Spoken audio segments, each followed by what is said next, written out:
الحمد لله رب العالمين والصلاة والسلام على رسول الله وعلى آله وصحبه أجمعين أما بعد حمدا كثيرا طيبا مباركا فيه إن الحمد لله نحمده ونستعينه ونستغفره ونعوذ بالله من شرور أنفسنا ومن سيئات أعمالنا من يهده الله فلا مضل له ومن يضلله فلا هادي له وأشهد أن لا إله إلا الله وحده لا شريك له وأشهد أن محمدا عبده ورسوله وأرسله بالهدى ودين الحق ليظهره على الدين كله ولو كره المشركون اللهم صل على محمد وعلى آل محمد كما صليت على إبراهيم وعلى آل إبراهيم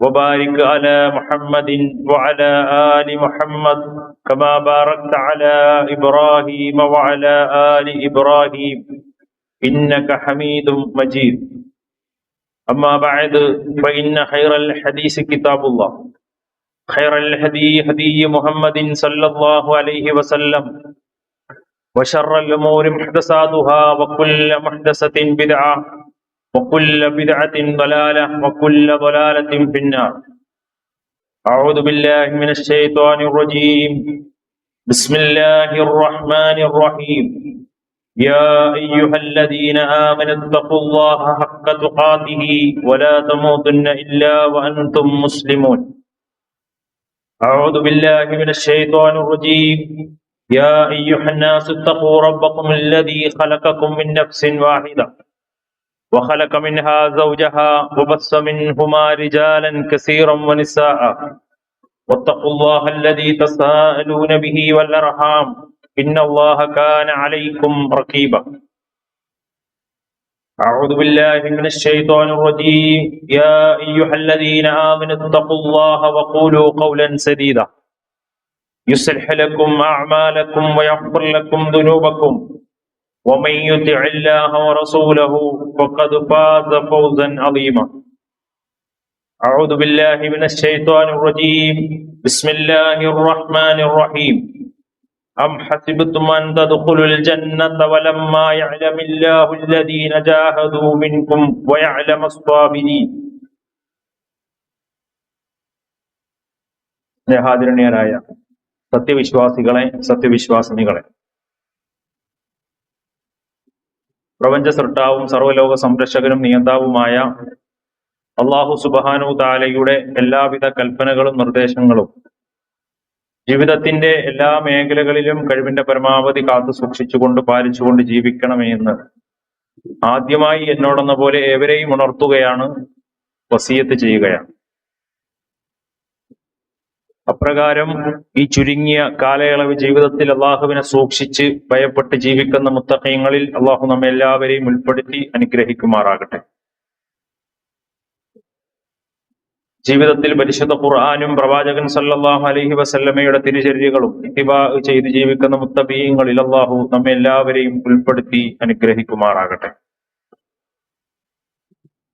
പ്രിയമുള്ള സഹോദരങ്ങളെ, ഒരു കച്ചവടക്കാരനെ സംബന്ധിച്ചിടത്തോളം, പ്രത്യേകിച്ച് ഈ സാഹചര്യത്തിൽ സ്കൂളുകൾ തുറക്കാൻ പോകുന്നു, ബലിപെരുന്നാൾ അടുത്തു. ഇത്തരം സാഹചര്യത്തിൽ അവര് അതിനനുസരിച്ചുകൊണ്ട് കച്ചവടത്തിന് വേണ്ടിയിട്ട് തയ്യാറാവുകയും ഒരുങ്ങുകയും ചെയ്യുക എന്നത് സ്വാഭാവികമാണ്. ഭൗതികമായ ഒരു വിഷയത്തിൽ തന്നെ ഏതൊരു കാര്യത്തിലും അവസരങ്ങളെ ഉപയോഗപ്പെടുത്തി മുന്നോട്ട് പോവുക എന്നത് ഭൗതികമായ നിലക്ക് നമ്മളെല്ലാവരും ചെയ്യുന്ന കാര്യങ്ങളാണ്. ജീവിതത്തിൽ വന്നെത്തുന്ന അവസരങ്ങളെ, അള്ളാഹു നമുക്ക് തുറന്നു തരുന്ന സാഹചര്യങ്ങളെ നഷ്ടപ്പെടുത്തുന്നതിനെ കുറിച്ച് നമ്മളുടെയൊക്കെ ചിന്തകൾ എന്താണ്? ഇപ്പൊ നിങ്ങൾ നോക്കൂ, ഭൗതികമായി തന്നെ ഞാൻ പറഞ്ഞതുപോലെ കച്ചവടമാകട്ടെ, ജോലിയാകട്ടെ, വിദ്യാർത്ഥികളാണെങ്കിൽ അവരുടെ പഠനങ്ങളാകട്ടെ, അതുപോലെ തന്നെ ധനം സമ്പാദിക്കുന്ന ഏതൊരു കാര്യമാകട്ടെ, അതിനൊക്കെ അള്ളാഹു ഈ ലോകത്ത് തുറന്നു വെച്ചിട്ടുള്ള അവസരങ്ങളെ ഉപയോഗപ്പെടുത്താതെ നഷ്ടപ്പെടുത്തി കളയുന്നവനെ സംബന്ധിച്ചിടത്തോളം അവൻ ഈ ലോകത്ത് ഒരു നഷ്ടം സംഭവിച്ച അല്ലെങ്കിൽ നഷ്ടക്കാരനാണ് എന്ന് നമുക്ക് പറയാൻ സാധിക്കും. ഹൈറായിട്ടുള്ള നന്മ നിറഞ്ഞ ധാരാളം അവസരങ്ങളെ ഉപയോഗപ്പെടുത്തുന്നതിലാണ് യഥാർത്ഥത്തിൽ ഒരു സത്യവിശ്വാസി സംബന്ധിച്ചിടത്തോളം അവന്റെ ബുദ്ധിയും കഴിവും സാമർഥ്യവും ഒക്കെ ഉണ്ടാകേണ്ടത്. ഹ്രസ്വമായ ഈ ലോക ജീവിതത്തിൽ അള്ളാഹു നമുക്ക് നൽകിയിട്ടുള്ള പല അവസരങ്ങളുണ്ട്. ഓരോ ദിവസവുമുണ്ട്, ഓരോ ആഴ്ചകളിലും കടന്നു വരുന്നുണ്ട്. അതുപോലെ തന്നെ മാസങ്ങളിലും വർഷങ്ങളിലുമൊക്കെ അള്ളാഹു വ്യത്യസ്തമായ അവസരങ്ങൾ വിശ്വാസികൾക്ക് തുറന്നു നൽകുന്നുണ്ട്. അവന്റെ ബുദ്ധിയും കഴിവും അറിവുമൊക്കെ ഉപയോഗിച്ച് ആ അവസരങ്ങളെ എങ്ങനെ ഉപയോഗപ്പെടുത്തുന്നു എന്നിടത്താണ് ഒരു വിശ്വാസിയുടെ വിജയം കുടികൊള്ളുന്നത് എന്ന് നമ്മൾ മനസ്സിലാക്കണം. സാധാരണഗതിയിൽ ഭൗതികമായി അലസമായി നടക്കുന്നവരെ, അവസരങ്ങൾ ഉപയോഗപ്പെടുത്താത്തവരെ നമ്മളൊക്കെ ഉപദേശിക്കുകയും ഗുണദോഷിക്കുകയും ഒക്കെ ചെയ്യുക പതിവാണ്. മാതാപിതാക്കൾ കുട്ടികളോട്, അധ്യാപകർ വിദ്യാർത്ഥികളോട്, സുഹൃത്തുക്കൾ പരസ്പരം തമ്മിൽ, അങ്ങനെ പലരെയും ഉപദേശിക്കുകയും ഗുണദേശിക്കുകയും പലപ്പോഴും കുറ്റപ്പെടുത്തുകയും ചെയ്യാറുണ്ട്. അനുഭവത്തിന്റെ വെളിച്ചത്തിൽ കുട്ടികളോട് മുതിർന്നവർ പറയാറുണ്ട്, നിങ്ങൾക്ക് ഇന്ന് പഠിക്കാൻ കിട്ടുന്ന ഇത്തരം സൗകര്യങ്ങളൊന്നും പണ്ട് കാലത്ത് ഉണ്ടായിരുന്നില്ല. അതുകൊണ്ട് ഈ അവസരങ്ങളെയൊക്കെ ഉപയോഗപ്പെടുത്തി നല്ലതുപോലെ പഠിച്ചാലേ ഭാവി ജീവിതം സുരക്ഷിതമാകൂ എന്ന് അവരുടെ അനുഭവത്തിന്റെ വെളിച്ചത്തിൽ മുതിർന്ന ആളുകൾ കുട്ടികളോടൊക്കെ പലപ്പോഴായി ഉപദേശിക്കുന്നത് നമുക്ക് എല്ലാവർക്കും അറിയുന്ന കാര്യമാണ്. സഹോദരങ്ങളെ, ഈ ഉപദേശങ്ങളൊക്കെ അവർക്ക് മാത്രമുള്ളതാണോ? നമ്മുടെയൊക്കെ ജീവിതത്തിൽ പാരത്രിക ലോകത്തേക്ക് കടന്നു പോകാനിരിക്കുന്ന ഏതു നിമിഷവും തിരിച്ചു പോകേണ്ടവരായ നമ്മൾ, നമ്മുടെ ജീവിതത്തിൽ ഏതു പ്രായമാണെങ്കിലും നമുക്ക് അല്ലാഹു കനിഞ്ഞരുളി നൽകിയ വ്യത്യസ്തങ്ങളായ അവസരങ്ങളെ നമ്മുടെ ബുദ്ധി കൊണ്ടും കഴിവുകൊണ്ടും നമ്മുടെ അറിവ് കൊണ്ടുമൊക്കെ കൃത്യമായി ഉപയോഗപ്പെടുത്തുന്നുണ്ടോ എന്നത് ഓരോരുത്തരും ആത്മാർത്ഥമായി ആലോചിക്കേണ്ട ഒരു കാര്യമാണ്. അവസരങ്ങൾ ഉപയോഗപ്പെടുത്തുന്നവരാണ് വിജയിക്കുന്നത് എന്ന തിരിച്ചറിവ് നമുക്കുണ്ടാകണം. അതുകൊണ്ട് തന്നെ സജ്ജമായ ഒരു പ്രവർത്തന സന്നദ്ധതയും അതുപോലെ തന്നെ നന്മകൾ വാരിക്കൂട്ടാനുള്ള ഒരു മാനസികാവസ്ഥയിലേക്കും നമ്മുടെ മനസ്സിനെ കൊണ്ടുവരുന്നിടത്ത് നമ്മൾ വിജയിക്കുന്നുണ്ടോ എന്നത് ആത്മാർത്ഥമായി നമ്മൾ ഓരോരുത്തരും ചിന്തിക്കേണ്ട കാര്യമാണ്. വാർദ്ധക്യമാണെങ്കിലും യുവത്വമാണെങ്കിലും ഒക്കെ എത്രയോ ആളുകളാണ് യുവാക്കളായിട്ട് മരിച്ചു പോകുന്നത്, അല്ലെ? വാർദ്ധക്യം ബാധിച്ച ആളുകളുണ്ടെങ്കിൽ, പ്രായമായവരുണ്ടെങ്കിൽ, 30-40 വയസ്സ് കഴിഞ്ഞു പോയവരുണ്ടെങ്കിൽ അള്ളാഹു നൽകുന്ന വലിയ അവസരമാണ് നമുക്ക് കിട്ടിയത് എന്ന തിരിച്ചറിവ് നമുക്കുണ്ടാകണം. ഈ അവസരങ്ങളെ ഉപയോഗപ്പെടുത്താതെ കേവലമായ ഭൗതികമായ താല്പര്യങ്ങൾക്കും ഇഷ്ടങ്ങൾക്കും പിന്നാലെ സമയത്തെ കൊന്നുകളഞ്ഞ് ഇസ്ലാമിന്റെ കർമ്മങ്ങളുടെ, ആരാധനകളുടെ, ഇബാദത്തുകളുടെ, വിശ്വാസത്തിന്റെ ശ്രേഷ്ഠതയും മഹത്വവും തിരിച്ചറിയാതെ എങ്ങനെ ഭൗതിക ഭ്രമത്തിൽ ജീവിച്ചുകൊണ്ടാണോ നമ്മളൊക്കെ നമ്മുടെ സമയങ്ങൾ തള്ളി നീക്കുന്നത് എന്ന് ഗൗരവത്തോടുകൂടി ഈ ആലോചിക്കേണ്ട സമയങ്ങളാണ്. എത്ര പണ്ഡിതന്മാരാണ് ലോകത്ത്! വാർദ്ധക്യത്തിൽ പോലും ഇസ്ലാമിലേക്ക് കടന്നു വന്ന് ലോകപ്രശസ്തരായ പണ്ഡിതന്മാരായ ധാരാളം പണ്ഡിതന്മാർ ഇസ്ലാമിക ലോകത്ത് നമുക്ക് കാണാൻ കഴിയും. ധാരാളം പരിമിതികൾ ഉണ്ടായിട്ടും, ഇപ്പൊ കണ്ണ് കാണാത്തവർ, അംഗവൈകല്യങ്ങൾ ഉണ്ടായിരുന്നവർ, അവര് പോലും ആ കണ്ണ് പോലും ഇല്ലാതെ ഇസ്ലാമിനെ കുറിച്ച് പഠിച്ചു വലിയ വലിയ ആലിമീങ്ങളായ ചരിത്രം ഇസ്ലാമിക ചരിത്രത്തിലുള്ളപ്പോൾ അള്ളാഹു നൽകിയ ധാരാളം അനുഗ്രഹങ്ങൾ ആസ്വദിച്ചുകൊണ്ട് അനുഭവിച്ചുകൊണ്ട് ജീവിക്കുന്ന നമ്മൾ, നമുക്ക് ലഭിക്കുന്ന അവസരങ്ങളെ എപ്രകാരം ഉപയോഗപ്പെടുത്തുന്നുണ്ട് എന്നത് നമ്മളൊക്കെ ഗൗരവത്തിൽ ചിന്തിക്കേണ്ട ഒരു കാര്യമാണ്. സഹോദരങ്ങളെ, അത്തരം ഒരു അവസരം വീണ്ടും നമ്മുടെ മുന്നിലേക്ക് വരികയാണ്. ദുൽഹിജ്ജ, അതിന്റെ ഏറ്റവും ശ്രേഷ്ഠമായ ദിവസങ്ങളിലേക്ക് കാലെടുത്തു വെക്കാൻ നമ്മൾ കാത്തിരിക്കുകയാണ്. ഏറ്റവും പവിത്രമായ ദിവസങ്ങളിലേക്ക്, സ്വർഗം പ്രതീക്ഷിക്കുന്ന, കത്തിയാളുന്ന നരകത്തു നിന്ന് മോചനം ആഗ്രഹിക്കുന്ന, അള്ളാഹുവിനോട് തേടുന്ന വിശ്വാസികൾക്ക് നിരവധി നന്മകൾ വാരി വിതറിക്കൊണ്ടാണ് ദുൽഹിജ്ജ വിശ്വാസിയുടെ ജീവിതത്തിലേക്ക് കടന്നു വരുന്നത്. അള്ളാഹു പാപം പൊറുക്കാൻ രാവും പകലും കാത്തിരിക്കുകയാണ്. വിശ്വാസികളുടെ ഇസ്തിഗ്ഫാറിനെ സ്വീകരിക്കാൻ രാവും പകലും റബ്ബ് കാത്തിരിക്കുകയാണ്. വിശ്വാസികളുടെ തൗബയെ സ്വീകരിക്കാൻ രാവും പകലും റബ്ബ് കാത്തിരിക്കുകയാണ്. നമ്മളുടെ നാവിൽ നിന്ന് ഉരുവിടുന്ന ദിക്റുകളും അള്ളാഹുവിനെ സ്മരിക്കുന്ന എല്ലാ സ്മരണകളും സ്വീകരിച്ചുകൊണ്ട് വമ്പിച്ച പ്രതിഫലങ്ങൾ നൽകാൻ അള്ളാഹു രാവും പകലും കാത്തിരിക്കുന്ന ദിനരാത്രങ്ങളാണ് നമ്മളിലേക്ക് കടന്നു വരുന്നത്. വർഷത്തിൽ റമദാൻ അവസരങ്ങളാണ്, ആഴ്ചയിൽ ജുമുഅ അവസരമാണ്, എല്ലാ ദിവസവും സുബഹിന്റെ മുമ്പിലുള്ള സമയം അവസരങ്ങളാണ്. സുബഹിന് ശേഷം പ്രഭാതം വരെയുള്ള ശ്രേഷ്ഠമായ ബർക്കത്തുള്ള സമയം അള്ളാഹു നൽകുന്ന അവസരങ്ങളാണ്. ഈ കെട്ടിയുയർത്തപ്പെട്ട പള്ളി അള്ളാഹു നമുക്ക് നൽകിയ അവസരമാണ്. നമ്മളിപ്പോൾ നിർവഹിച്ചു കൊണ്ടിരിക്കുന്ന ഖുതുബയും അതിനുശേഷമുള്ള നമസ്കാരവും പ്രാർത്ഥനകളും അള്ളാഹു നമുക്ക് നൽകിയ അവസരങ്ങളാണ്. അള്ളാഹു നൽകിയ അവസരമാണ് നമ്മുടെ ആരോഗ്യവും നമ്മുടെ കേൾവിയും നമ്മുടെ കാഴ്ചയും നമ്മൾ ഇന്ന് ആസ്വദിച്ചു കൊണ്ടിരിക്കുന്ന മുഴുവൻ അനുഗ്രഹങ്ങളും അള്ളാഹു സുബ്ഹാനഹു വ തആല വിശ്വാസികൾക്ക് നൽകിയ അവസരങ്ങളാണ് എന്ന് തിരിച്ചറിയണം. അള്ളാഹുവിന്റെ മാർഗത്തിൽ കഴിച്ചുകൂട്ടാൻ കഴിയുന്ന യുവത്വം അള്ളാഹു നൽകിയ മഹത്തായ അവസരങ്ങളാണ്. ഈ അവസരങ്ങളെ സഹോദരങ്ങളെ എത്ര ആളുകൾ കൃത്യമായി ഉപയോഗിക്കുന്നുണ്ട് എന്നത് നമ്മൾ ചിന്തിക്കണം. കാര്യങ്ങളെക്കുറിച്ച് ബോധ്യപ്പെടണം, പ്രവർത്തന സജ്ജമാകണം. മടിയും അലസതയും ഒക്കെ ജീവിതത്തിൽ നിന്ന് തുടച്ചു മാറ്റാൻ നമ്മൾ ഓരോരുത്തരും തയ്യാറാകണം. മനുഷ്യന്റെ പാരത്രിക ലോകത്തെ തകർക്കുന്ന പൈശാചികമായ പ്രവർത്തനങ്ങളിൽ നിന്ന് ഊരിമാറാൻ നമ്മളെല്ലാവരും സന്നദ്ധമാകണം.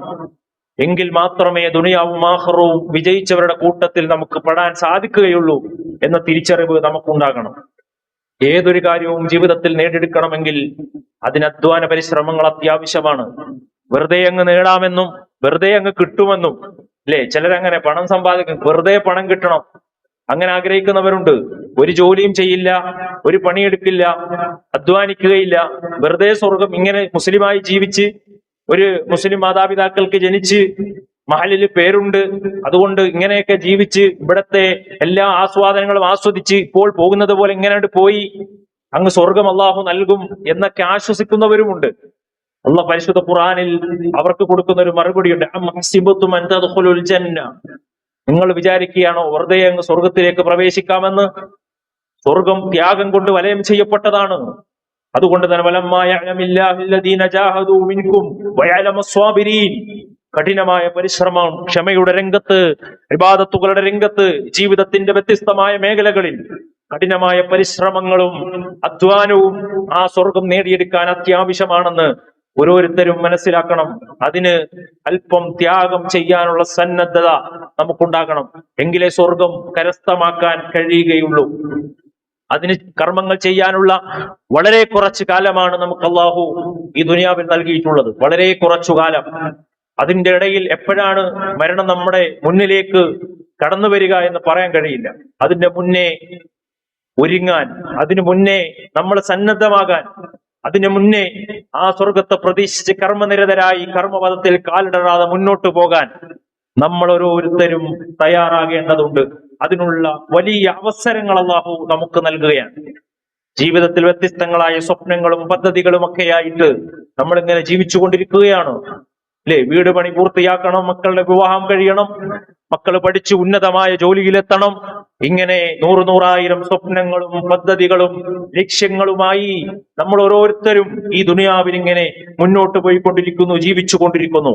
ഏതെങ്കിലുമൊക്കെ ലക്ഷ്യം നേടിക്കഴിഞ്ഞാൽ ആഗ്രഹങ്ങൾ അവിടെ അവസാനിക്കുന്നില്ല. ഒന്ന് നേടിയാൽ അടുത്തതിലേക്ക് പോകുന്നു, അടുത്ത ലക്ഷ്യത്തിലേക്ക് പോകുന്നു. ഇങ്ങനെയാണ് മനുഷ്യ ജീവിതം ഇവിടെ സംവിധാനിച്ചിട്ടുള്ളത്. മനുഷ്യൻ അങ്ങനെയാണ്.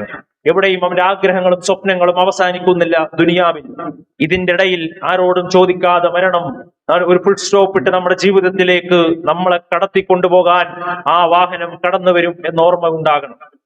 അതുവരെ ഉണ്ടായിരുന്ന ഒരു കാര്യങ്ങളും ഒരു അവസ്ഥകളും ആയിരിക്കില്ല പിന്നീട് അല്ലെ. മയ്യത്ത് എപ്പോൾ എടുക്കും, എപ്പോൾ മയ്യത്ത് നമസ്കരിക്കും, എപ്പോൾ മയ്യത്ത് അടക്കും, നമ്മുടെ പേര് പോലും വിളിക്കാതെ മയ്യത്തെന്ന് നമ്മളെ വിളിക്കേണ്ട സമയം, ആ മയ്യത്ത് എന്ന ആളുകൾ പരസ്പരം ചോദിക്കുന്ന സമയം അതൊട്ടും വിദൂരമല്ല എന്ന തിരിച്ചറിവ് നമുക്കെപ്പോഴും ഉണ്ടാകണം സഹോദരങ്ങളെ. അതുകൊണ്ട് നമ്മൾ ആലോചിക്കുക, നമ്മുടെ ഈ അവസരങ്ങളെ ഉപയോഗപ്പെടുത്തുന്ന വിഷയത്തിൽ നമ്മൾ എവിടെ നിൽക്കുന്നു എന്നുള്ളത്. പാതി പൂർത്തിയാക്കിയ വീടിന്റെ സ്വപ്നങ്ങൾ നമ്മുടെ മുന്നിലുണ്ട്, അതിവിടെ അവശേഷിപ്പിച്ച് നമ്മൾ പോകും. ഇന്ന് നമ്മൾ ചെയ്തുകൊണ്ടിരിക്കുന്ന ബിസിനസ് ബാക്കിയാക്കി ഇവിടുന്ന് പോകും. അതുപോലെ നമ്മുടെ മക്കളെ ഇവിടെ അവശേഷിപ്പിച്ച് നമ്മൾ ഇവിടുന്ന് പോകും. ഇന്ന് നമ്മുടേതെന്ന് പറയുന്നതെല്ലാം ഇവിടെ ഉപേക്ഷിച്ചുകൊണ്ട് ഒരു പ്രഭാതത്തിൽ, ഒരു പ്രദോഷത്തിൽ നമ്മൾ ഇവിടെ നിന്ന് യാത്രയാകും. അത് തീർച്ചയാണ് എന്ന് നമുക്കെല്ലാവർക്കും ബോധമുണ്ടാകേണ്ട വിഷയമാണ്. ഇപ്പോൾ നമുക്ക് എത്ര പ്രായമുണ്ടെന്ന് നമുക്കറിയാലോ. ആലോചിച്ച് നോക്ക്, എത്ര കാലം ഇനി ദുനിയാവിൽ ജീവിക്കാൻ സാധിക്കുമെന്ന് ഓരോരുത്തരും ചിന്തിച്ചു നോക്കണം. എത്ര ആസ്വദിക്കാൻ കഴിയും, എത്ര സന്തോഷിക്കാൻ കഴിയും? ഒരു കുഞ്ഞു പിറക്കുക എന്ന് പറഞ്ഞാൽ നമുക്ക് ഏറെ സന്തോഷമുള്ള കാര്യമാണ്. എത്ര സുഖത്തിലും ആഡംബരത്തിലും കഴിയുന്ന ഒരു കുടുംബമാണെങ്കിലും ഒരു കുഞ്ഞു പിറക്കുമ്പോ അവനെന്തെങ്കിലും ഒരു ശ്വാസതടസ്സമുണ്ടെന്ന് പറഞ്ഞാൽ, മറ്റെന്തെങ്കിലും ഒരു പ്രശ്നമുണ്ടെന്ന് പറഞ്ഞാൽ അവിടെ അവരുടെ സമാധാനവും സ്വസ്ഥതയും ഒക്കെ അവസാനിക്കുകയാണ്. അത്രയുള്ളൂ മനുഷ്യ ജീവിതം. സുഖസുന്ദരമായി ജീവിച്ചു പോകുന്ന ജീവിതത്തിന്റെ ഇടയിൽ പ്രത്യേകിച്ച് ഒരു നെഞ്ചുവേദനയോ ഒരു തലവേദനയോ വന്ന് ഹോസ്പിറ്റലിലേക്ക് പോയി ഒന്ന് ടെസ്റ്റ് ചെയ്യുമ്പോൾ ഏതെങ്കിലും ഒരു മാരകമായ രോഗമാണെന്ന് ഡോക്ടർ പറയുമ്പോൾ അവിടെ അവസാനിച്ചു മനുഷ്യന്റെ സന്തോഷവും ആഹ്ലാദങ്ങളും ഒക്കെ. ഇത്രയേ ഉള്ളൂ ഈ ദുനിയാവിന്റെ ജീവിതം. എന്നാൽ അള്ളാഹു നമുക്ക് ഓഫർ ചെയ്ത സ്വർഗം അങ്ങനെയല്ല. അറ്റമില്ലാത്ത അനന്തമായി കിടക്കുന്ന, എവിടെയെങ്കിലും അവസാനിക്കുമെന്ന് പറയാൻ കഴിയാത്ത, നേരിയ വിഷമങ്ങളോ ദുഃഖങ്ങളോ പ്രയാസങ്ങളോ രോഗങ്ങളോ ഒന്നുമില്ലാത്ത, എല്ലാ നിലക്കും വിശ്വാസികളുടെ കർമ്മങ്ങൾക്ക് അതിന്റെ ഇരട്ടിയായി മനസ്സിച്ചിക്കുന്നതിനേക്കാൾ വമ്പിച്ച പ്രതിഫലം നൽകുന്ന വലിയ ഒരു പർദീസ അള്ളാഹു ഒരുക്കി വെച്ചിരിക്കുന്നു. അതിനുവേണ്ടി നിങ്ങൾ അല്പം അധ്വാനിക്കണം എന്നാണ് പരിശുദ്ധ ഖുർആൻ പഠിപ്പിച്ചത്. മരണം വരുന്നതിന് മുമ്പ് നിങ്ങൾ ചെലവഴിക്കൂ, നിങ്ങൾ അധ്വാനിക്കൂ, നിങ്ങൾ ഇബാദത്ത് ചെയ്യൂ, നിങ്ങൾ അള്ളാഹുവിലേക്ക് തിരിയൂ. പൈശാചികമായ പ്രവർത്തനങ്ങളിൽ നിങ്ങളെ മനസ്സിനെ കൊണ്ടുപോകുന്ന ഇച്ഛകളിൽ നിന്ന് നിങ്ങൾ മാറി നിൽക്കൂ. ഇത് അള്ളാഹുവിന്റെ താക്കീതാണ്, അള്ളാഹുവിന്റെ കൽപ്പനയാണ്. അതാര് ആ നിലക്ക് പ്രവർത്തിക്കുന്നു അവർക്കാണ് സ്വർഗമുള്ളത്. ആ സ്വർഗമാണ് നമ്മുടെ മനസ്സുകളിൽ ഏറ്റവും വലിയ സ്വപ്നമായി ഉണ്ടാകേണ്ടത്. സ്വർഗം നേടിയെടുക്കാനുള്ള അഭിവാഞ്ചയാണ് നമ്മുടെ മനസ്സുകളിൽ എപ്പോഴും ഉണ്ടായിരിക്കേണ്ടത്. യുദ്ധക്കളങ്ങളിലേക്ക് പോകുന്ന സ്വഹാബിമാര് പറയുന്നില്ലേ, ഇല്ലേ, എവിടേക്കാണ് നിങ്ങൾ കുതിക്കുന്നത്? കയ്യിലുള്ള ഈത്തപ്പഴം പോലും തിന്നു തീർക്കാൻ സമയം ബാക്കി വെക്കാതെ എവിടേക്ക് കുതിക്കുന്നു എന്ന് ചോദിച്ച അനുചരനോട് സഹാബി പറയുന്നത്, സ്വർഗത്തിന്റെ ആ കാറ്റടിച്ചു വീശുന്ന കണ്ടില്ലേ, അവിടേക്ക് ഞാൻ പായുന്നു എന്ന് പറഞ്ഞ് യുദ്ധക്കളത്തിലേക്ക് പുറപ്പെട്ട സഹാബത്തിന്റെ ചരിത്രം അവർ ജീവിതത്തിൽ സ്വപ്നം കണ്ടത് ആ സ്വർഗമാണ്. ആ സ്വർഗത്തിന് വേണ്ടി അധ്വാനിക്കാൻ, പരിശ്രമിക്കാൻ സഹോദരങ്ങളെ നമ്മൾ ഒന്നൊരുങ്ങേണ്ടതുണ്ട് എന്ന് നമ്മൾ മനസ്സിലാക്കണം. അള്ളാഹുവിന്റെ തൃപ്തി നേടണം ജീവിതകാലത്തും. അതിനാലെ മരണത്തിന് ശേഷം അള്ളാഹുവിന്റെ തൃപ്തിയുടെ കേദാരമായ റാദിയത്തൻ മർദിയ എന്ന് ഖുർആൻ പറഞ്ഞ, ജസാഅൻ എന്ന് പരിശുദ്ധ ഖുർആൻ പറഞ്ഞ ആ പ്രതിഫലം, അള്ളാഹുവിന്റെ തൃപ്തി നമുക്ക് ഓരോരുത്തർക്കും ലഭിക്കുകയുള്ളൂ. അതിന് അള്ളാഹു നൽകിയ അവസരങ്ങളെ മനസ്സിലാക്കി മുന്നോട്ട് പോകണം സഹോദരങ്ങളെ. അതിനുള്ള ഏറ്റവും വലിയ അവസരമാണ് ദുൽഹിജ്ജ എന്ന് പറയുന്നത്. ദുൽഹിജ്ജ 1 മുതൽ 10 കൂടിയ ദിവസങ്ങൾ അള്ളാഹുവിന്റെ പ്രവാചകൻ സല്ലല്ലാഹു അലൈഹി വസല്ലം അതിനെ ധാരാളം ശ്രേഷ്ഠതകൾ, പ്രത്യേകതകൾ വിശദീകരിച്ചു തന്നു. വൽ ഫജ്ർ വലയാലിൻ അശ്ർ, ഖുർആൻ പറഞ്ഞതാണ് വൽ ഫജ്ർ.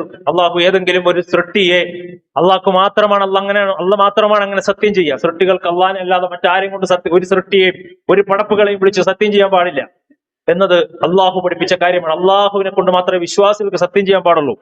എന്നാൽ അള്ളാഹുവിന്റെ സൃഷ്ടികളെ പിടിച്ചുകൊണ്ട് സത്യം ചെയ്യുന്നുണ്ട്. എന്തിനാണ് അങ്ങനെ സത്യം ചെയ്യുന്നത്? അതിനുശേഷം പറയുന്നതിന്റെ ഗൗരവത്തെ ഉണർത്താൻ വേണ്ടിയിട്ടാണ്, ആ വിഷയത്തെ ശക്തിപ്പെടുത്താൻ വേണ്ടിയിട്ടാണ്, അതുപോലെ തന്നെ അതിന്റെ പ്രത്യേകതകൾ എടുത്തു കാണിക്കാൻ വേണ്ടിയിട്ടാണ്. അള്ളാഹ് പറഞ്ഞു വൽ ഫജ്ർ, പുലരിയെ കൊണ്ട് തന്നെ അള്ളാഹു സത്യം ചെയ്യുകയാണ്. വലയാലിൻ അശ്ർ, 10 രാത്രിയെ 10 രാവുകളെ കൊണ്ട് സത്യം ചെയ്യുന്നു. രാവിനെ പറഞ്ഞാൽ പകലും, പകലിനെ പറഞ്ഞാൽ രാവും, അങ്ങനെ രാവും പകലും പറഞ്ഞാൽ രണ്ടും പ്രത്യേകമായി മനസ്സിലാക്കണമെന്ന് ഈ ആയത്തിനെ വിശദീകരിച്ച് മുഫസ്സിരീങ്ങൾ രേഖപ്പെടുത്തുന്നു. വലയാലിൻ അശ്ർ, 10 രാത്രികൾ, അതിന് മഹത്വമുണ്ട്, പ്രത്യേകതയുണ്ട്, ശ്രേഷ്ഠതയുണ്ട്. ഏതാണ് ആ 10 രാത്രികൾ? പണ്ഡിതന്മാർ രേഖപ്പെടുത്തി അൽ മുറാദു ബിഹാ അശ്റ ദുൽഹിജ്ജ.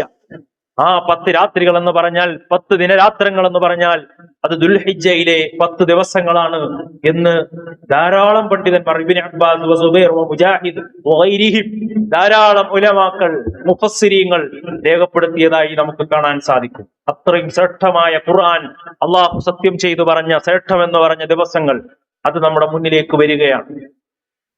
12 മാസങ്ങളിലെ, അറബി മാസങ്ങളിലെ ഏറ്റവും അവസാനത്തെ മാസം, ഹജ്ജുകൾ കടന്നു വരുന്ന മാസം, ആ മാസം അള്ളാഹു പരിശുദ്ധ ഖുർആനിൽ പറഞ്ഞു,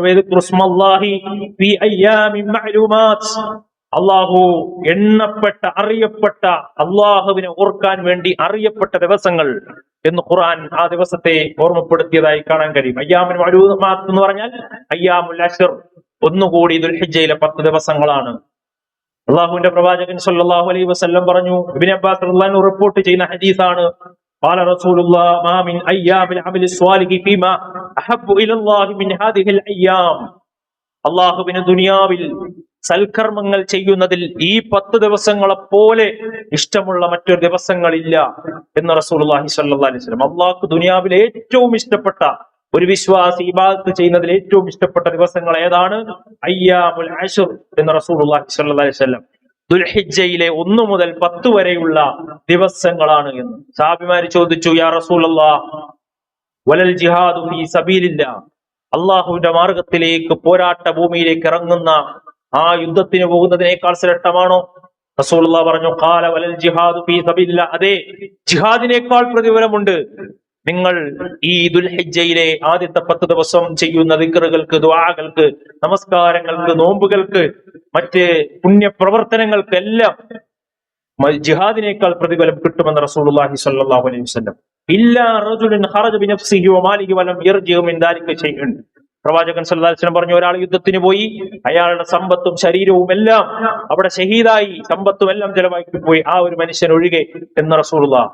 അള്ളാഹുവിന്റെ പ്രവാചകനോട് ചോദിച്ചില്ല, അഫ്ളലായിട്ടുള്ള ശ്രേഷ്ഠമായ കർമ്മം ഏതാണെന്ന് ചോദിച്ചപ്പോൾ അള്ളാഹുവിന്റെ റസൂല് പറഞ്ഞു, അത് ലാ ഇലാഹ ഇല്ലല്ലാഹയാണ്, ഈമാനു ബില്ലാഹ്, അള്ളാഹുവിൽ വിശ്വസിക്കലാണെന്ന് റസൂലുള്ളാഹി സ്വല്ലല്ലാഹി അലൈഹി വസല്ലം. രണ്ടാമത്തേത് ഏതാണെന്ന് ചോദിച്ചപ്പോൾ ജിഹാദ് ഫീ സബീലില്ലാഹ്, അള്ളാഹുവിന്റെ മാർഗത്തിലുള്ള ധർമ്മസമരമാണ്, ജിഹാദാണ് അള്ളാഹുവിന് ഏറ്റവും ഇഷ്ടപ്പെട്ട അഫ്ളലായിട്ടുള്ള പ്രവർത്തനം എന്ന് റസൂലുള്ളാഹ്. മൂന്നാമത്തത് ചോദിച്ചപ്പോൾ ഹജ്ജുൻ മബ്റൂർ, ഹജ്ജ് ചെയ്യലാണ് എന്ന് പഠിപ്പിച്ചു. ഹജ്ജിന് മുന്നേ പറഞ്ഞ വിഷയമാണ് ജിഹാദ് എന്നത്. എന്നാൽ ആ ജിഹാദിനേക്കാൾ പുണ്യമുള്ളതാണ് ദുൽഹിജ്ജ 10 ദിവസത്തെ നന്മകൾ എന്ന് പറയുമ്പോൾ ആ ദിവസത്തിന്റെ ശ്രേഷ്ഠത എത്രമാത്രമാണ് എന്നത് പണ്ഡിതന്മാർ ഈ ഹദീസുകളൊക്കെ വെച്ചുകൊണ്ട് ചർച്ച ചെയ്യുന്നുണ്ട്.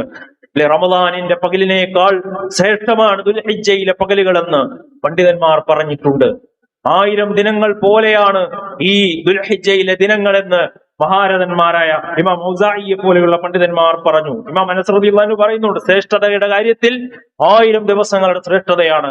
അറഫ ദിനം എന്ന് പറയുന്നത് അത് ആയിരക്കണക്കിന് ദിവസങ്ങളെക്കാൾ ശ്രേഷ്ഠമാണ് എന്നൊക്കെ രേഖപ്പെടുത്തുന്നത് നമുക്ക് കാണാൻ കഴിയും.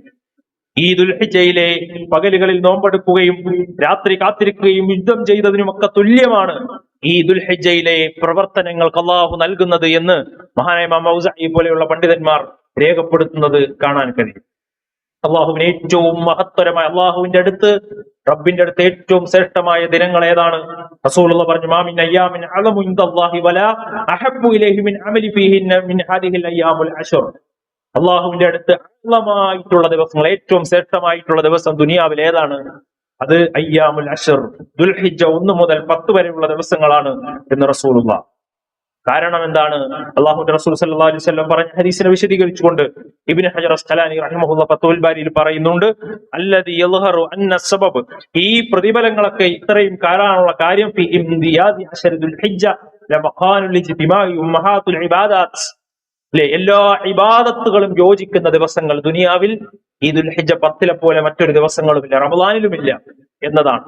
എന്തൊക്കെയാണ്? വഖിയ സ്വലാത്തു വസിയാം, ഈ ദുൽഹിജ്ജ 10 ദിവസം നമസ്കാരമുണ്ട്, അതുപോലെ തന്നെ നോമ്പുണ്ട്, സ്വതക്കയുണ്ട്, വൽ ഹജ്ജ്, ഹജ്ജുമുണ്ട്. മറ്റൊരു മാസവും ഇല്ലാത്ത പ്രത്യേകതയാണ്, ഹജ്ജുമുള്ള മാസമാണ്, ഹജ്ജുമുള്ള ദിവസങ്ങളാണ്. ഇതുപോലെ മറ്റൊരു ദിവസങ്ങളും ഇല്ല എന്ന് പറഞ്ഞു. നമസ്കാരങ്ങൾ, സുന്നത്തായത്, ഫർളായ നമസ്കാരങ്ങളൊക്കെ ഫർളായ നമസ്കാരത്തിന് പുറമെ സുന്നത്തായ നമസ്കാരങ്ങൾ അധികരിപ്പിക്കാൻ നമുക്ക് ഈ ദിവസങ്ങൾ കഴിയണം. സ്വതക്കകൾ, ഇസ്ലാമിന്റെ സൗന്ദര്യമായ സ്വതക്കകൾ, സക്കാത്തുകൾ, അതൊക്കെ നിർവഹിക്കാൻ നമുക്ക് ഈ ദിവസങ്ങളിൽ കഴിയണം. അതുപോലെ നോമ്പുകൾ, തിങ്കളും വ്യാഴവും, അതുപോലെ തന്നെ അറഫയുടെ നോമ്പും, അത് കൂടാതെ 1 മുതൽ 9 ദിവസങ്ങളും നോമ്പെടുക്കാം എന്നത് പണ്ഡിതന്മാർ രേഖപ്പെടുത്തിയിട്ടുണ്ട്. അതൊക്കെ എന്ന നിലക്ക് ഹദീസുകളിൽ നമുക്ക് കാണാം. അതുകൊണ്ട് തന്നെ ഈ ദിവസങ്ങളിൽ നോമ്പെടുക്കുക, സുന്നത്ത് നമസ്കാരങ്ങൾ, സ്വതക്കകൾ, ഇങ്ങനെ ദിക്റുകൾ, ധാരാളം നന്മകൾ ചെയ്യാൻ കഴിയണം.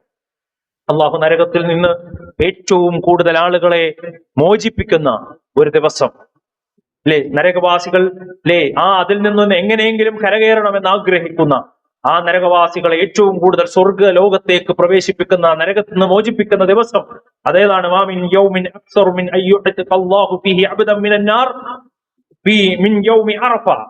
അള്ളാഹുവിന്റെ റസൂല് പറയാണ്, ഏറ്റവും കൂടുതൽ ആളുകൾ നരകത്തിൽ നിന്ന് മോചിപ്പിക്കുന്ന ദിവസം അത് യൗമുൽ അറഫ എന്ന് പറഞ്ഞാൽ ദുൽഹിജ്ജ 9 എന്ന് റസൂലുള്ളാഹി സ്വല്ലല്ലാഹു അലൈഹി വസല്ലം. അള്ളാഹു അത് ആകാശ ഭൂമി ലോകത്തിനടുത്തേക്ക് വരും. മാത്രമല്ല മലായിക്കത്തുകളുടെ മുന്നിൽ വെച്ച് അള്ളാഹുവിന്റെ വിശ്വാസികളെ കുറിച്ച് അഭിമാനം കൊള്ളും എന്നതൊക്കെ ഹദീസുകളിൽ നമുക്ക് ഇമാം മുസ്ലിം ഉദ്ധരിക്കുന്ന ഹദീസുകളിൽ നമുക്ക് കാണാൻ സാധിക്കും. സഹോദരങ്ങൾ, ഇത്രയും ശ്രേഷ്ഠമായ ദിനങ്ങൾ നമ്മുടെ മുന്നിലേക്ക് പലരും അശ്രദ്ധരാണ്. റമദാൻ എന്ന് പറയുമ്പോൾ നമ്മളൊക്കെ ഒരുങ്ങും. റമദാനിലൊക്കെ ഉഷാറാവുന്ന ആളുകൾ പോലും ദുൽഹിജയിലെ 10 ദിവസം പലപ്പോഴും അശ്രദ്ധമായി പോകുന്നത് നമുക്ക് കാണാൻ സാധിക്കും. എന്തുകൊണ്ട് ഇത് സംഭവിക്കുന്നു എന്നത് മഹാനായ ഇബ്നു ഉസൈമീൻ റഹിമഹുള്ളയെ പോലെയുള്ളവർ അതിങ്ങനെ അവർ ആശ്ചര്യത്തോടുകൂടി പറയുന്നുണ്ട്. ആളുകൾ അത് മനസ്സിലാക്കുന്നില്ല, അതിന്റെ ശ്രേഷ്ഠത മനസ്സിലാക്കുന്നില്ല. റമദാനിൽ വളരെ താല്പര്യത്തോടുകൂടി ഇബാദത്ത് ചെയ്യുന്നവർ പോലും ദുൽഹിജയിൽ ആദ്യത്തെ 10 ദിവസങ്ങൾ വളരെ നിസാരമായി കാണുന്നത് കാണാൻ കഴിയും. നന്മകൾക്ക് പ്രതിഫലം പ്രത്യേകതയുണ്ട് എന്ന് പറഞ്ഞ സമയങ്ങളിൽ തിന്മകൾക്ക് ഗൗരവമുണ്ട്. എപ്പോൾ തിന്മ ചെയ്താലും ഗൗരവമുണ്ട്. എന്നാൽ ഈ സമയങ്ങളിൽ തിന്മകൾ ചെയ്താൽ അതിഗൗരവമാണ് എന്നതുകൂടി അതിനോടൊപ്പം നമ്മൾ മനസ്സിലാക്കേണ്ടതുണ്ട്. അതുകൊണ്ട് എന്ത് ചെയ്യണം സഹോദരങ്ങളെ? മുൻഗാമികൾ എങ്ങനെയായിരുന്നു ഈ ദിവസങ്ങളെ സമീപിച്ചിരുന്നത്? കാന സഈദ് ഇബ്നു ജുബൈർ റളിയല്ലാഹു അൻഹു ഇദാ ദഖല അയ്യാമുൽ അശ്ർ, ദുൽഹിജ്ജയിലെ 10 ദിവസം എത്തിക്കഴിഞ്ഞാൽ പ്രവേശിച്ചാൽ ഇജ്തിഹാദൻ ശദീദൻ ഹത്താ മാ യഖാദു യഖ്ദുറു അലൈഹി, മറ്റൊരു ദിവസവും ഇല്ലാത്ത രൂപത്തിൽ അദ്ദേഹത്തിന് കഴിയും വിധം കഠിനമായ പരിശ്രമം, ശദീദൻ കഠിനമായ പരിശ്രമം ഈ ദിനങ്ങളിൽ അള്ളാഹുവിലേക്ക് തിരിയാൻ വേണ്ടി അവർ ഒരുങ്ങാറുണ്ടായിരുന്നു എന്ന് മുൻഗാമികളെ കുറിച്ച് നമുക്ക് കാണാൻ കഴിയും. ദുൽഹിജ്ജയിലെ ആദ്യ ദിനങ്ങൾ ഇതാ വന്നിരിക്കുന്നു എന്ന് മഹാനായ അഹ്മദ് ഇബ്നു ഹംബൽ റഹിമഹുല്ലാ തന്റെ അനുയായികളോട് പറയും. ദുൽഹിജ്ജ ഇതാ വന്നിരിക്കുന്നു, എല്ലാവരും ഉഷാറായി ഉണരൂ എന്ന് അദ്ദേഹം പറയുമായിരുന്നു എന്ന് നമുക്ക് കാണാൻ സാധിക്കും. മഹാനായ സഈദ് ഇബ്നു ജുബൈർ റളിയല്ലാഹു അൻഹു പറയുന്ന വാക്കുകൾ കാണാം. ഇല്ലേ, ഈ 10 ദിവസം നിങ്ങൾ ലൈറ്റുകൾ ഓഫ് ചെയ്യരുതേ, നിങ്ങൾ ഉഷാറായി നിങ്ങൾ കർമ്മനിരതരാകൂ, രാത്രികളെ പകലുകളാക്കൂ എന്ന നിലക്ക് അദ്ദേഹം പ്രത്യേകമായി, അതുപോലെ അറഫയുടെ ദിനം നോമ്പെടുക്കൂ എന്നൊക്കെ പറയുന്ന വാക്കുകൾ നമുക്ക് കാണാൻ സാധിക്കും. സഹോദരങ്ങളെ, അതുകൊണ്ട് നമ്മൾ ഈ ദിവസങ്ങൾ ഉപയോഗപ്പെടുത്ത കിട്ടുന്ന അവസരങ്ങൾ മരണത്തിന്റെ മുമ്പേ നഷ്ടപ്പെടുത്തിയാൽ പിന്നെ നിരാശപ്പെട്ടിട്ട് കാര്യമില്ല. കിട്ടുന്ന അവസരങ്ങൾ ഉപയോഗപ്പെടുത്തുന്നിടത്താണ് നമ്മുടെ വിജയമുള്ളത്. അത് മനസ്സിലാക്കി ഈ അവസരങ്ങൾ ഉപയോഗപ്പെടുത്തണം. എന്തെല്ലാം ചെയ്യാൻ കഴിയും? ധാരാളമായി അമലുകൾ, നന്മകൾ വർദ്ധിപ്പിക്കാൻ ശ്രദ്ധിക്കണം. തൗബകളെ വർദ്ധിപ്പിക്കണം. ജീവിതത്തിൽ സംഭവിച്ചു പോയ തെറ്റുകൾ ഈ ദിവസങ്ങളിൽ അള്ളാഹുവിനോട് ഏറ്റുപറഞ്ഞ് തൗബ ചെയ്യാൻ നമ്മൾ തയ്യാറാകണം. ധാരാളം സ്വതക്കകൾ വർദ്ധിപ്പിക്കുവാൻ നമ്മൾ ഓരോരുത്തരും തയ്യാറാകണം. അതുപോലെ നന്മ കൽപ്പിക്കുവാനും തിന്മ വിരോധിക്കുവാനുമുള്ള ഒരു ഈമാനികമായ ഒരു മാനസികാവസ്ഥയിലേക്ക് നമ്മൾ മാറണം. തിന്മ വിരോധിക്കാൻ ആളുകൾക്ക് മടിയാണ്, നന്മ കൽപ്പിക്കാൻ ആളുകൾക്ക് മടിയാണ്. അത് മാറണം. നന്മ കൽപ്പിക്കുന്നിടത്തും തിന്മ വിരോധിക്കുന്നിടത്തും ആ ഒരു ഈമാനിന്റെ ഹലാവത്ത് നേടാൻ നമ്മൾ ഓരോരുത്തരും തയ്യാറാകണം. മനസ്സുകളിൽ വെറുപ്പുകൾ ഉള്ളവർ അത് ഒഴിവാക്കണം. അല്ലെ, മാനസികമായ കൽബുൻ സലീം, ശാന്തമായ ഹൃദയത്തിന്റെ ഉടമകളായി എല്ലാ നിലക്കുള്ള ദുശീലങ്ങളും ഒഴിവാക്കിക്കൊണ്ട് മുന്നോട്ട് പോകാൻ നമ്മൾ ഓരോരുത്തരും തയ്യാറാകണം. സലാമിനെ വ്യാപിപ്പിക്കണം. പരസ്പരം സ്നേഹം ഉണ്ടാകുന്ന കാര്യമാണ് സലാം. എപ്പോൾ കണ്ടാലും പരസ്പരം സലാം പറയുന്ന അവസ്ഥകളിലേക്ക് നമ്മൾ എല്ലാവരും മാറണം. സുജൂദുകൾ എത്ര വർദ്ധിപ്പിക്കാൻ കഴിയുമോ, ഐച്ഛികമായ നമസ്കാരങ്ങൾ ധാരാളമായി വർദ്ധിപ്പിക്കുവാൻ നമ്മൾ തയ്യാറാകണം. സുന്നത്ത് നിസ്കാരങ്ങൾ, ദുഹ, അതുപോലെ തന്നെ ഖിയാമുൽ ലൈൽ, അതുപോലെയുള്ള റവാത്തിബ് സുന്നത്തുകൾ, ഇതൊക്കെ ഈ ദിവസങ്ങളിൽ നമ്മുടെ ജീവിതത്തിലേക്ക് ചേർത്ത് വെക്കാൻ നമ്മൾ ഓരോരുത്തരും തയ്യാറാകണം. സുന്നത്ത് നോമ്പുകൾ ഒന്നുകൂടി 9 നോമ്പെടുക്കാം. അതുപോലെ അറഫയുടെ നോമ്പ് നമ്മൾ എടുക്കണം, സുന്നത്തായ നോമ്പാണ്. അതുപോലെ തന്നെ തിങ്കളും വ്യാഴവും ഒക്കെ അതില്ലാത്തവർ തിങ്കളും വ്യാഴവും എല്ലാ ദിവസവും നോമ്പെടുത്തിട്ടില്ലെങ്കിലും തിങ്കളും വ്യാഴവുമുള്ള നോമ്പെടുക്കണം. ഇതൊക്കെ നമുക്ക് കഴിയും വിധം നമ്മൾ നോമ്പുകൾ ശ്രദ്ധിക്കണം. ദിക്റുകൾ പ്രധാനമാണ്. ഈ ഹദീസിന്റെ ഒക്കെ കൂടെ അള്ളാഹുവിന്റെ പ്രവാചകൻ പറഞ്ഞൊരു കാര്യമാണ്, നിങ്ങൾ തഹ്മീദും തഹ്ലീലും തഖ്ബീറും ഈ ദിനങ്ങളിൽ വർദ്ധിപ്പിക്കണമെന്ന് പ്രത്യേകം അള്ളാഹുവിന്റെ പ്രവാചകന്റെ കൽപ്പനയാണ്. അല്ലാഹു അക്ബർ എന്നത് ചൊല്ലണം, ലാ ഇലാഹ ഇല്ലല്ലാഹ് എന്ന് നമ്മൾ നിർവഹിക്കണം. അഫ്ളലുൽ കലിമയാണത്. അതുപോലെ തന്നെ സുബ്ഹാനല്ലാഹ്, സുബ്ഹാനല്ലാഹി വബിഹംദിഹി, സുബ്ഹാനല്ലാഹിൽ അദീം എല്ലാവർക്കും അറിയുന്ന ദിക്ർ ഈ ദിവസങ്ങളിൽ ധാരാളമായി വർദ്ധിപ്പിക്കണം. അള്ളാഹുവിനോട് ദുനിയാവും ആഖിറവും ചോദിക്കണം. റബ്ബനാ ആതിനാ ഫിദ്ദുനിയ ഹസന വഫിൽ ആഖിറതി ഹസനതൻ വഖിനാ അദാബന്നാർ എന്ന പ്രാർത്ഥന നമ്മുടെ മനസ്സിലുണ്ടാകണം. ദുൽഹിജ്ജ എന്ന് പറയുമ്പോൾ ഇബ്രാഹിം നബി അലൈഹിസ്സലാമിന്റെ ജീവിത ചരിത്രം ഓർക്കുന്ന, ഇമാമായ ഇബ്രാഹിം നബി അലൈഹിസ്സലാം ഓർക്കുന്ന ഈ ദിനരാത്രങ്ങളിലേക്ക് കടന്നു വരുമ്പോൾ എല്ലാ പ്രഭാതത്തിലും പ്രദോഷത്തിലും നമ്മൾ നിർവഹിക്കാൻ പഠിപ്പിച്ച പ്രധാനപ്പെട്ട പ്രാർത്ഥനകളിൽ ഒന്ന് അസ്ബഹന അലാ ഫിത്രത്തിൽ ഇസ്ലാം, അല്ലെങ്കിൽ വൈകുന്നേരമാകുമ്പോൾ ഔ അംസൈന അലാ ഫിത്രത്തിൽ ഇസ്ലാം വകലിമത്തുൽ ഇഖ്ലാസ് വദീനി മുഹമ്മദിൻ വമില്ലത്തി അബീന ഇബ്രാഹീമ ഹനീഫൻ മുസ്ലിമൻ വമാ കാന മിനൽ മുശ്രിക്കീൻ എന്ന് പറയുന്ന പ്രാർത്ഥന, ഈ തൗഹീദിന്റെ കലിമ ഉച്ചരിച്ചുകൊണ്ടുള്ള പ്രാർത്ഥന, ആ പ്രാർത്ഥനകൾ രാവും പകലും, രാവിലെയും പ്രഭാതത്തിലും പ്രദോഷത്തിലും നിർവഹിക്കുവാൻ നമ്മൾ ശ്രദ്ധിക്കണം. അള്ളാഹു അത്തരം വിശ്വാസികളിൽ നമ്മെ ഉൾപ്പെടുത്തി അനുഗ്രഹിക്കുമാറാകട്ടെ.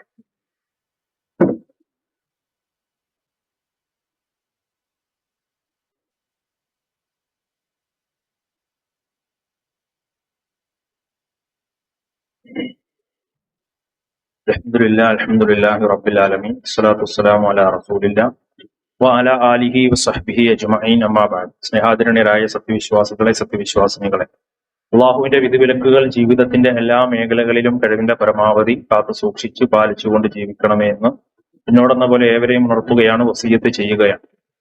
അത്തരം വിശ്വാസികളിൽ അള്ളാഹു നമ്മെ എല്ലാവരെയും ഉൾപ്പെടുത്തി അനുഗ്രഹിക്കുമാറാകട്ടെ. പ്രിയമുള്ള സഹോദരങ്ങളെ, അള്ളാഹുവിന്റെ അളവറ്റ അനുഗ്രഹങ്ങളുടെ കീഴിലാണ് നമ്മളെല്ലാം ജീവിച്ചു കൊണ്ടിരിക്കുന്നത്. അള്ളാഹുവിന്റെ അനുഗ്രഹങ്ങളെ എണ്ണിത്തിട്ടപ്പെടുത്താൻ നമുക്ക് സാധ്യമല്ല. നമ്മുടെ ശരീരമാകട്ടെ, നമ്മൾ ജീവിച്ചുകൊണ്ടിരിക്കുന്ന സാഹചര്യമാകട്ടെ, എന്തിനേറെ പറയുന്നു, ഏറ്റവും വലിയ അനുഗ്രഹമായ അള്ളാഹു നൽകിയ ഹിദായത്ത്, അതൊക്കെ ആസ്വദിച്ചുകൊണ്ടും അനുഭവിച്ചുകൊണ്ടുമാണ് ഈ ലോകത്ത് നമ്മൾ ജീവിച്ചുകൊണ്ടിരിക്കുന്നത്. അള്ളാഹുവിന്റെ പ്രവാചകൻ പറഞ്ഞു, നിങ്ങൾ എപ്പോഴും നിർവഹിക്കേണ്ട ഒരു പ്രാർത്ഥനയുണ്ട്, അള്ളാഹു അനുഗ്രഹങ്ങൾ നീങ്ങിപ്പോകുന്നതിൽ നിന്ന് അള്ളാഹുവിനോട് രക്ഷ ചോദിക്കണം എന്നത്. ഹിദായത്തൊക്കെ എപ്പോഴും നഷ്ടപ്പെടാം, അതുകൊണ്ട് എപ്പോഴും നമ്മൾ അള്ളാഹുവിനോട് പ്രാർത്ഥിച്ചുകൊണ്ടിരിക്കണം.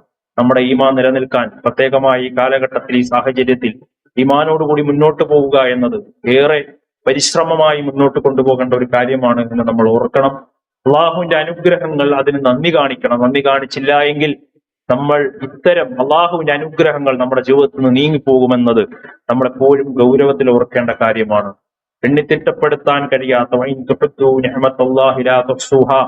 അള്ളാഹു എണ്ണിത്തിട്ടപ്പെടുത്താൻ കഴിയാത്ത അനുഗ്രഹത്തിന്റെ കീഴിലാണ് നമ്മളൊക്കെ ജീവിച്ചുകൊണ്ടിരിക്കുന്നത്. ഇവയൊക്കെ അനുഭവിക്കുമ്പോഴും ആസ്വദിക്കുമ്പോഴും നമ്മൾ അതിന്റെ വില മനസ്സിലാക്കുകയില്ല എന്നത് സ്വാഭാവികമായി നമ്മുടെ ജീവിതത്തിലുള്ള ഒരു കാര്യമാണ്. അതുകൊണ്ട് എന്ത് വേണം, നമ്മൾ നന്ദി കാണിക്കണം. റബ്ബിനെ നന്ദി. എങ്ങനെയാണ് നന്ദി കാണിക്കേണ്ടത്? അള്ളാഹു പരിശുദ്ധ ഖുർആനിലൂടെ അള്ളാഹു നൽകിയ അനുഗ്രഹങ്ങൾക്ക് എങ്ങനെ നന്ദി കാണിക്കണമെന്ന് പറഞ്ഞിട്ടുണ്ട്. വഖുമ്മിന ശാക്കിരീൻ, നിങ്ങൾ നന്ദിയുള്ളവരാകണം. എങ്ങനെയാണ് നന്ദി കാണിക്കേണ്ടത്? ബലില്ലാഹു ഫഅബ്ദ്, നിങ്ങൾ അള്ളാഹുവിനെ ആരാധിച്ചുകൊണ്ടാണ് നന്ദി കാണിക്കേണ്ടത്. അള്ളാഹുവിന് ഇബാദത്ത് കൊടുക്കുക എന്നതാണ് അതിനുള്ള നന്ദി. ചില ആളുകൾ ചോദിക്കാറുണ്ട്, എന്തിനാണ് ഇങ്ങനെ 5 നേരം നമസ്കരിക്കുന്നത്, എന്തിനാണ് ഇങ്ങനെ ദിക്റും ദുആകളൊക്കെ ചെയ്യുന്നത്? ജീവിതത്തിൽ എല്ലാ അനുഗ്രഹങ്ങളും ആസ്വദിച്ചുകൊണ്ട് ജീവിക്കുമ്പോൾ ആ അനുഗ്രഹത്തിന് റബ്ബിന്റെ മുന്നിൽ നന്ദി പ്രകാശിപ്പിക്കുവാൻ അള്ളാഹു വെച്ചിട്ടുള്ള മാർഗമാണ് നിങ്ങളുടെ ആരാധനാ കർമ്മങ്ങൾ അള്ളാഹുവിന് മാത്രമാക്കി, അള്ളാഹുവിന്റെ വഹദാനിയത്തിനെ മുറുകെ പിടിച്ച് ആ ഇബാദത്തുകൾ കൃത്യമായി നിർവഹിക്കുക എന്നതാണ് അള്ളാഹുവിനുള്ള നന്ദി കാണിക്കുവാനുള്ള മാർഗം.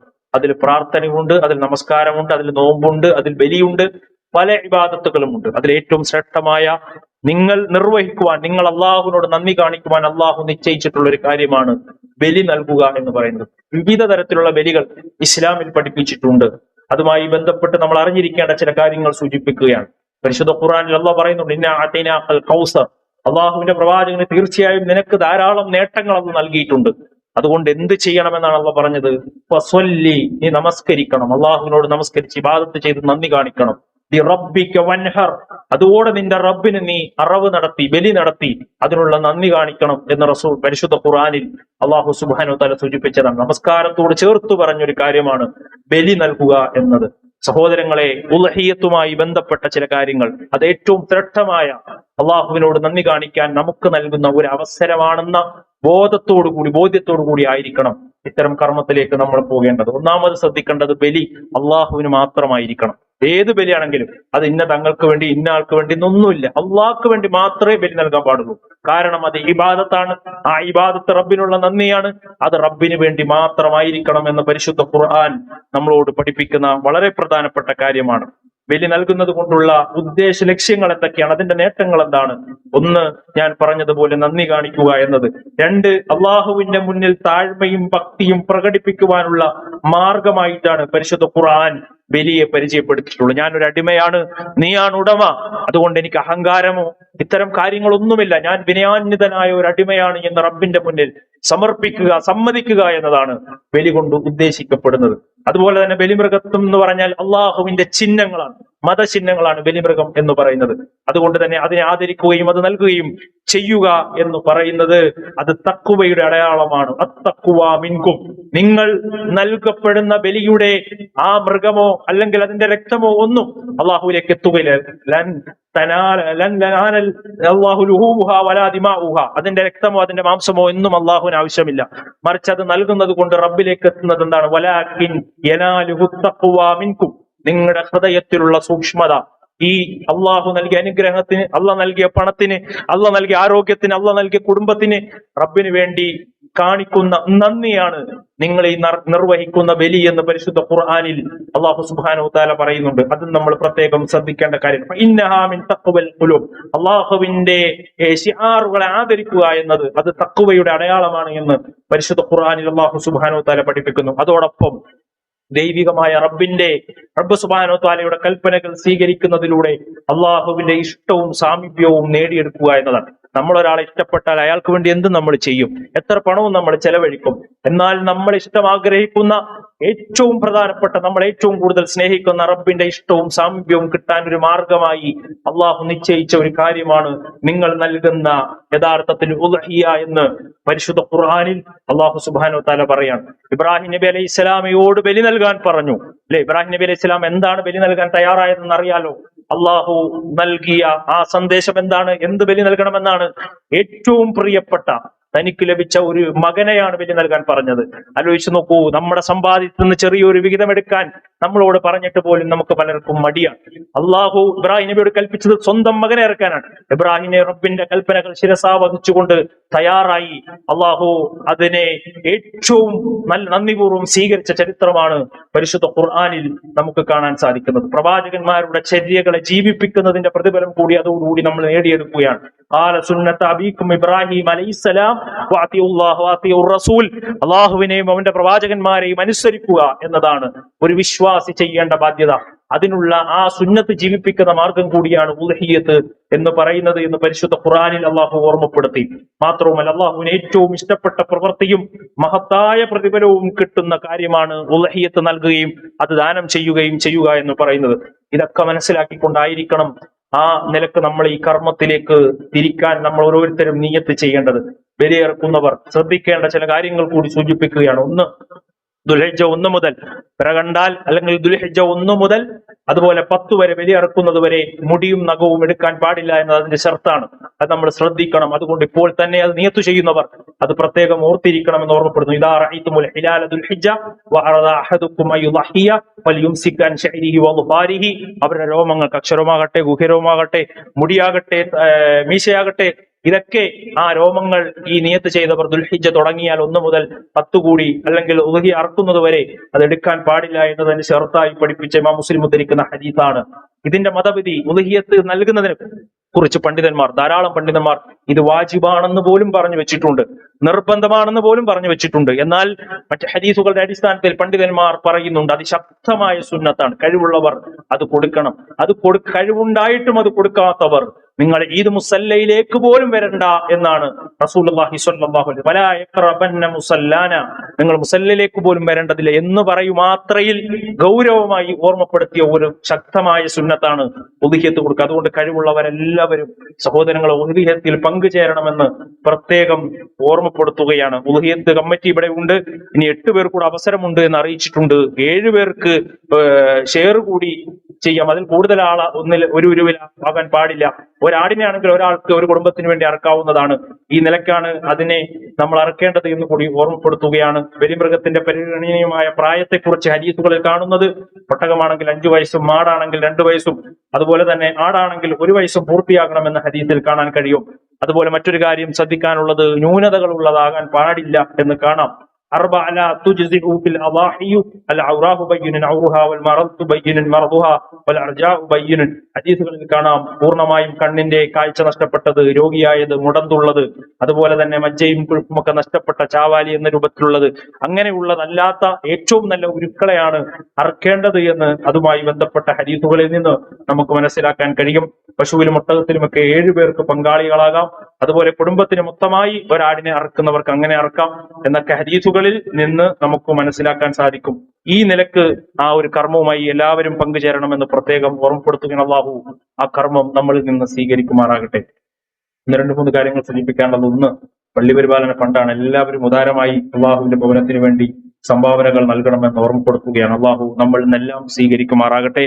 അതുപോലെ ജൂൺ 1-ാം തീയതി ഞായറാഴ്ച ഇൻഷാ അല്ലാഹ് നമ്മുടെ മദ്രസയുടെ പ്രവേശനോത്സവമാണ്. കൊച്ചുകുട്ടികളെ മദ്രസയിലേക്ക് ചേർക്കാനുള്ളവർ അത് പ്രത്യേകം ശ്രദ്ധിക്കുകയും വന്ന് കൊണ്ടുവന്ന് മദ്രസയിൽ ചേർക്കുകയും ചെയ്യണമെന്ന് ഓർമ്മപ്പെടുത്തുകയാണ്. അള്ളാഹു അനുഗ്രഹിക്കുമാറാകട്ടെ. അതുപോലെ ഒരിക്കൽ കൂടി ഓർമ്മപ്പെടുത്തുന്നു, ഉദഹത്തുമായി ബന്ധപ്പെട്ട് കമ്മിറ്റിയുമായി ബന്ധപ്പെടുക. 8 ആളുകൾക്കാണ് അവസരം കൂടി ഉണ്ട് എന്ന് അറിയിച്ചിട്ടുണ്ട്. അല്ലാത്തവർ അല്ലാത്ത നിലക്ക് അറക്കാനുള്ള ശ്രമങ്ങൾ ഉണ്ടാകണം എന്ന് ഓർമ്മപ്പെടുത്തുന്നു.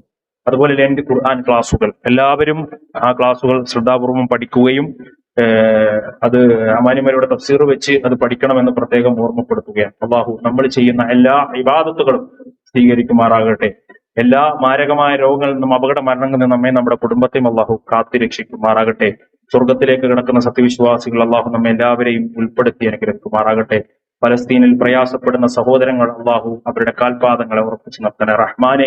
അപകടങ്ങൾ ഉണ്ടായ ആ സഹോദരങ്ങൾക്ക് അള്ളാഹുവെ ശിഫാഉൻ ആജിലിനെ നീ സമ്മാനിക്കണേ റഹ്മാനെ. ശത്രുക്കളുടെ എല്ലാ അക്രമങ്ങളിൽ നിന്നും നീ അവരെ സഹായിക്കണേ റഹ്മാനെ. അല്ലാഹുമ്മ ഖുൽ മുഅ്മിനീന വൽ മുഅ്മിനാത്ത് വൽ മുസ്ലിമീന വൽ മുസ്ലിമാത്ത് വൽ അഹ്യാഉ മിൻകും വൽ അംവാത്ത് ഇന്നക മുജീബു ദഅവാത് യാ ഖാദിയൽ ഹജാത്ത്. اللهم اجرنا من النار اللهم اجرنا من النار اللهم اجرنا من النار ربنا آتنا في الدنيا حسنة وفي الآخرة حسنة وقنا عذاب النار آمين آمين برحمتك يا أرحم الراحمين والحمد لله رب العالمين.